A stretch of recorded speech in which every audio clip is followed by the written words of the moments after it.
it doesn't take that. You don't have to be a pro. You have to be outgoing. You have to be encouraging. You have to be friendly. I shoot some terrible rounds, and people still keep coming to our league. So it's not all about play. Welcome to the Empowered Podcast, Wyatt Disc Golf. Today we have Catalyst Nikki here with us to discuss why she continues to play disc golf, and then we'll be getting into how to start your own ladies disc golf league. Welcome, Nikki. Hi, thanks for having me. Yeah, absolutely. Thank you for being on.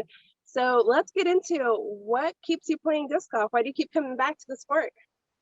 I would say the people. I think that's the standard answer for a lot of women. 2015, I found disc golf. I was overweight, unhealthy. I needed a healthy outlet. I found it.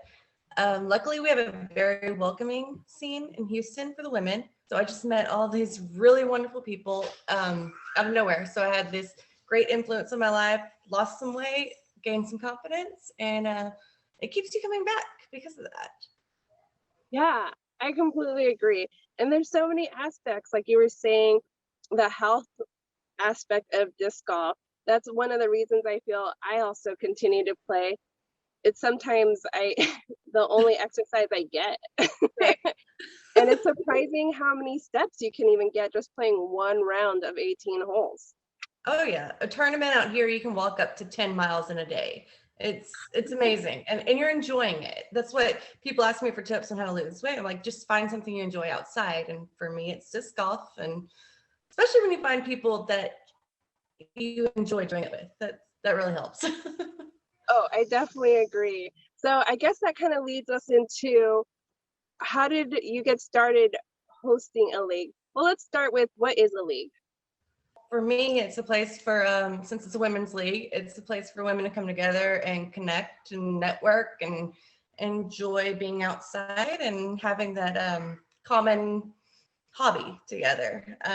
You get a little bit the competitive side and you get a little bit of the friendly side. I love that description because, I Googled it and there was a lot more emphasis on the competitive, the rating, or really focusing on improving your skill level. But when you consider the women's side of it, and I've been talking to so many women lately about, what it is about disc golf that they love, and it is complete opposite of what the men love disc golf for. And I'm finding that a lot of the promotion and all these things for disc golf have really been tailored towards men and that competitive side, which is not saying that we're not competitive, but we definitely appreciate the community aspect of it a lot. Yeah, I totally agree. Yeah. It's totally, it means something totally different to us. Well, then from there, when did you decide? How did it come about? Because from what I've been reading of your history, you started playing with men, and there was a big men's club in your area, right? Oh yeah. So yeah, we have the biggest club that impacted our league was Northside Chain Gang. Houston's huge. We have a lot of clubs, and they're all very welcoming and encouraging to women. But Northside Chain Gang really got us started. Matt Stillwagon reached out to me in 2017. He said, we want to jumpstart the women's scene around here again, because it had been quite a few years since they had a good women's scene. And he said, look, I think you can do it. Here is a format that we used to use in Maine, because he came from there. He said, I think this will work. 1, 2, 3, go. So it actually took somebody else coming to you and telling you, this is needed, here's how to go about it, empowering you to feel like you have the skills to do it yourself and letting you run with it. Yes, definitely. I mean, we did have women playing, just not on a regular level. I had gone to Women's Global for my first tournament the year before. Met Andy Young. She was really like the pioneer for women's disc golf, well, a lot of disc golf period in Houston. And which I knew we had the women to do it. We just had to get somebody starting it again. Yeah. That's so, I kind of want to go into my own feelings of starting a league, because I know I contemplated a bunch, and I'm sure there's a ton of women out there who are constantly thinking, someone should start a league. I should start a league, but it just kind of stops there with that idea and thought. So one of the things that I think about is I'm not a pro, right? How do you feel about that when women come to you and they're just like, I'm not sure if I'm the right leader for this? I thought that as well. I thought, well, I've only been playing for 2 years. I don't know anything. um, it doesn't take that. It does, you don't have to be a pro. You have to be outgoing. You have to be encouraging. You have to be friendly. I shoot some terrible rounds, and people still keep coming to our league. So it's not all about play. It's more about just friendship and willing to do the hard work, because it is a lot of hard work. That's what I tell everybody when they want to start one. Like, you can do it, but it is good. You have to be motivated. That's all you need, motivation. So what would you say was the most difficult part of you starting your league? The very beginning. And this is why I think a lot of women's leagues don't take off. The very beginning, we were hit and miss. We decided, this is the day we're doing it. Okay, go. Sometimes we'd have one girl show up, sometimes two. Sometimes I'd sit at the picnic bench for an hour and nobody showed up, so I'm gonna go play around by myself. It's very discouraging in the beginning because you have to wait. People have to adjust their schedules, and you have to give people a chance to come to you. That was the hardest part. Just those. I mean, it was only like a few weeks, but it was kind of hard just sitting there waiting. Yeah, and that's a really good point, because I feel that a lot. There are women who play here in my area, but we're all different age levels. We all have different lifestyles. We have different careers, and we don't just get together normally. So it's always that thought of, okay, if I schedule this, who's gonna come? Who's gonna make the time? Am I going to be just standing there by myself? But it sounds like, yes, you are at times going to be standing there by yourself. And that's another thing I tell women when they ask me about the beginning of starting a league. Like, you have to set a time, set a date, and don't waver. I mean, people will adjust if they want to be there. But that's all you got to do. Just make a time for people to come out, and they will make it if they want to. I love that. And it's so true. I think you almost have to be comfortable with the discomfort, the work you're going to put initially. You might have to play some solo rounds. Yeah. So then what would you say once you got started and there were women coming, what was difficult for you continuing? The most difficult part is getting worn down. You can do way too much in disc golf. In 2018, my mom passed away, and I just dove head first into disc golf. Like, I'm going to volunteer for this. I'm going to run this. I'm going to play 5 rounds this day, blah, blah, blah. You can burn yourself out in disc golf so quickly. So I think that being one of the most difficult parts of it, you need to find a right-hand lady, or man or lady, whatever. You need to find a right-hand person that's going to be there to back you up. Like, if you need a mental health day. That happened to me in 2019. I had a surgery, went through some personal stuff, and I had Kelsey Sweeten, who I met through disc golf, and Meredith Gare, both part of Team Empowered. I met them through disc golf, and as soon as that happened, they just jumped right in. They said, "What do you need? We'll run league for the rest of the year. You take a break." So you need to find somebody to help you. You can't do it all on your own. It's impossible. I mean, you might be able to for a while, but that's probably the hardest part. You can burn yourself out fast.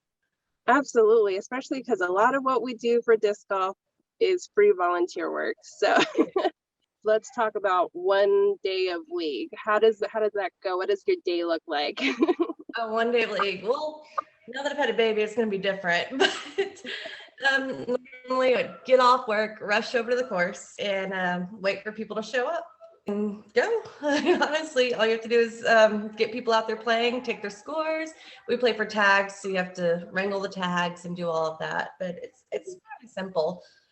We only do one buy-in for an entire 6 weeks, so really don't have to handle much money. It's easier that way, I think. Yeah. That's and it. what other resources do you use? I think I was reading on UDisc that your league was testing out the UDisc League. How is that working? Yeah, that was new to us last year. So the way we do our league is we play 6 weeks unsanctioned for the new girls and for you to learn, and then 6 weeks sanctioned. So we tried UDisc during our unsanctioned session, and it worked phenomenally. I loved it. I think everybody should use it. We should get rid of scorecards. I wish it connected to PDGA when we did our sanctioned, but so we used UDisc then, and then we used PDGA live scoring.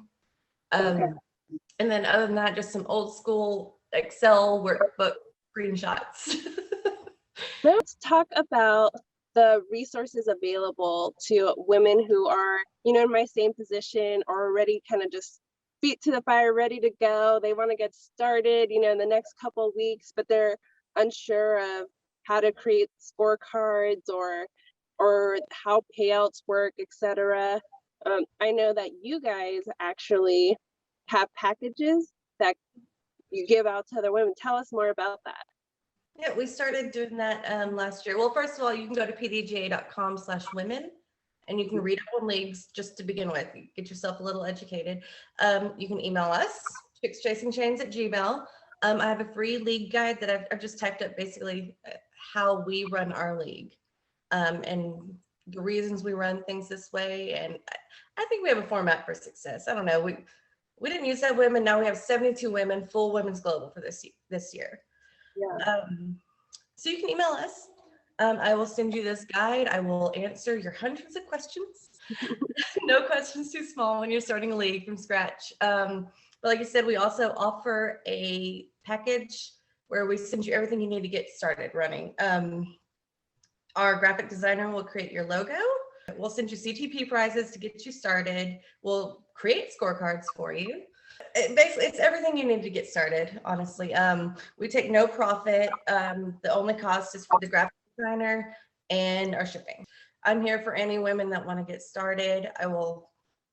Just DM me and I will get back to you with everything. I love that. Yeah, that starter kit really is just such a great idea. If anyone's interested, I would definitely recommend reaching out to Chicks Chasing Chains. They have grown the sport significantly, not only in their own area. Nikki, you are so amazing that you've even been able to branch this league into multiple chapters, not only in Texas, but in multiple states. Oh yeah, we're in Washington, Oklahoma, a few in Texas, Georgia, Pennsylvania. We're all over now, and it's great. This was Kelsey's idea too in 2019. She said we need to like rebrand and make this into something. We need to spread, and it's taken off. And I'm so happy. Like, the only thing we want is to get more women playing. I mean, I think we all have that same goal, and that's why we're all connected the way we are now. But that's what we want, and it's working. So why not try it? I mean, I'll give you what you need to get started and answer anything. I mean, we're here for you. I love it, and I commend you for it. You have been doing some amazing things for this sport. So thank you for all that you do. Of course. Now, where can we find you on social media to follow your disc golf adventures? Nikki Wyatt on Facebook, at Nikki77454 on Instagram. Spell Nikki the right way, Nikki. And that will all be listed down below as well in the comments, so you can make sure to follow her. And then as well as the Chicks Chasing Chains, they have an Instagram as well in the various chapters and locations. Just the OG chapter is at Chicks Chasing Chains. Perfect. So reach out to them definitely if you're interested in starting your own league or have any questions. They are an excellent resource to go to. Any closing announcement, Nikki? Please reach out. Do it. You can start a league. It's easy. You just got to put in hard work. Reach out to us. Everyone, thank you so much for tuning in. I hope this was helpful to you guys. And remember to be a catalyst for change.